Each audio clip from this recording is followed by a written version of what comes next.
Now you got to get the cash to actually buy the property. This isn't something that you want to start after you enter into contract to buy the property. If we're talking about getting financing or getting cash, you got to know how you're going to get the cash to buy the home before you even start looking for homes. But now is when you got to get serious and actually get the cash to buy the property. And when it comes to getting the cash, there are 3 ways that you can purchase real estate. You can buy a property all cash if you have enough money in your bank account. You can use equity partners. So if you want to buy a $150,000 property, you and 2 other people might front $50,000 each, and now you 3 are equal partners in this property, and you're going to share in the profits, in the rental profits, and when it comes time for you to sell the property, assuming that you make any money.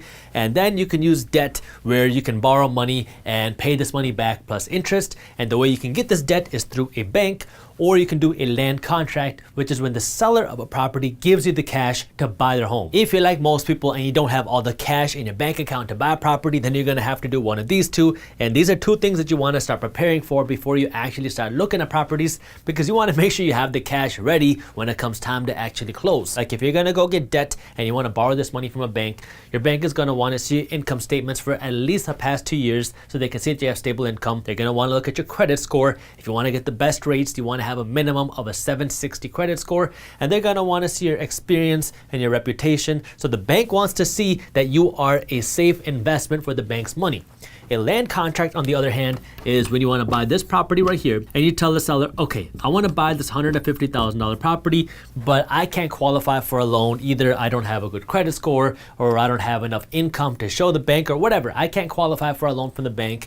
And so I will give you, the seller, $10,000 today, and in exchange, you hold back a note, a loan, for the remaining $140,000. So the seller will only get $10,000 today. That's what you give them. And then every month after that, you're going to pay the seller interest on this $140,000. And so the term typically on a land contract is usually 5 to 10 years. It's not usually a 30-year term like you see with banks, because these sellers want to get their money. And the interest rate you're going to pay on a land contract is typically higher than what you're going to pay if you got a loan from the bank, because the seller understands that if you could get this money from a bank, then you wouldn't be asking the seller for a land contract. So a land contract is an easier way for you to get money, but you got to pay an extra fee for it. And one thing that people like to do is maybe you can go buy this home, use a land contract to get it, and then once you're ready, you can go to the bank, refinance this home. That way the seller can go out of the picture, you pay off the seller, and now you're paying this lower interest rate to the bank. But the thing you got to be aware of here with refinancing is if property values go down, then it becomes harder for you to refinance. So you just got to understand the risk. And the thing about debt that you have to understand is the more debt that you take on, the more risk that you take on. So I want to make sure you understand that when you're buying this property, you're buying cash flow, you're not just buying a headache. And so you don't want to take on too much debt. This is one of the things that people get really excited about in real estate. Is there's this whole industry of people promoting the no money down real estate, where you might do something like buy this $150,000 property where the bank is going to give you 80%. They'll give you $120,000, and they'll say get the other $30,000 from the seller through a land contract. So the seller gives you $30,000 because they don't need all that money today. You pay it off over time, and then the bank gives you the other $120,000. So you bought this property with no money down, and now hopefully you can make a profit. And if property values goes up, that's all your money. Now, while this sounds great in theory, it also comes with the most risk, because if your tenant stops paying, or if your tenant damages the property, you have no skin in the game. And if you don't have money to take care of that and to cover your costs, now you're going to be the first one to go underwater and get the property taken away from you by foreclosing on the property, because the bank or the seller is going to ask for the property back. So debt is a tool, and it can be a good thing, but too much of a good thing can be a bad thing. So if you take on too much debt and the economy slows down, you're going to be the first one to lose everything.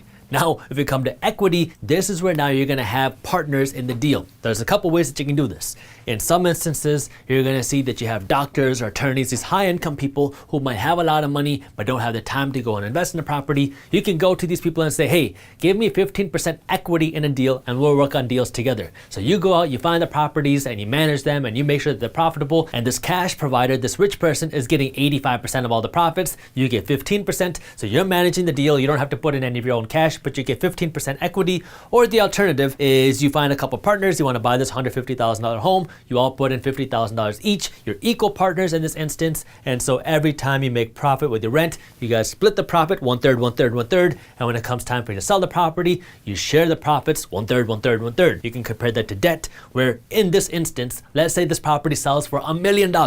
Okay, in this instance, the bank and the land contract owner are only gonna get whatever money they were in contract to get. So they're only gonna get this $150,000 plus interest. They don't get any of the profit. Here with the equity holders, you only get 1/3 of the profits because you only own 1/3 of the property. When you buy a property with cash, then it's simple. You're just using your cash to buy the property. If you are a cash buyer, here's a little hack that I've used in the past that you might like. So if you wanna buy this $150,000 home, what you can do is you can go to the closing table and you can buy the property for $150,000. But one thing that you can do is, let's say you're buying this property through an entity. I'm gonna talk about this in just a minute. Now, instead of you depositing $150,000 into this entity and then buying this home, what you can do is, instead of you depositing it into this account, you can loan this money to your account. So now this entity that you own, I'm gonna talk about this legal entity in just a second, but you own this entity that owes a loan to you. So now when you buy this property, you still have to make loan payments, and this loan payment goes back to you. So now your real estate investment has more of an expense because you have to pay interest, but all that money is going to you. So you get a bigger deduction and the interest tax break. Now, although I am an attorney, I'm not your attorney. So if you have specific tax questions or legal questions, talk to a professional in your area. If you enjoyed this short clip from my longer videos, here's another clip that I think you'll love. And while you're at it, if you're interested in learning more about how to start generating passive income, our team put together an amazing guide on how to start generating passive income for free. All you gotta do is click that button right over there. Thank you for watching, and as always, keep hustling.